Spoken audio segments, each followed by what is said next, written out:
Hello, in this video I'm going to show you how to fix Wi-Fi not connecting issues on Samsung Galaxy A14.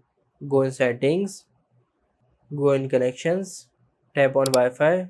If any error is showing here, then go in settings, forget the network and try to connect that network again. If your issue is still not fixed, then go in status menu. From here, you can restart the phone.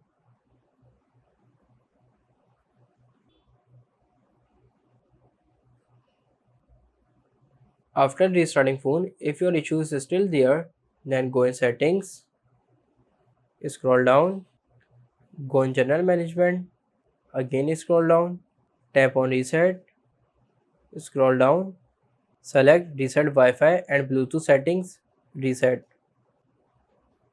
As you can see, Wi-Fi and Bluetooth setting is reset. I hope your issue is fixed. This is how you can fix Wi-Fi connecting issues on Samsung Galaxy A14. If this video helps you, please like this video and subscribe the channel for more information.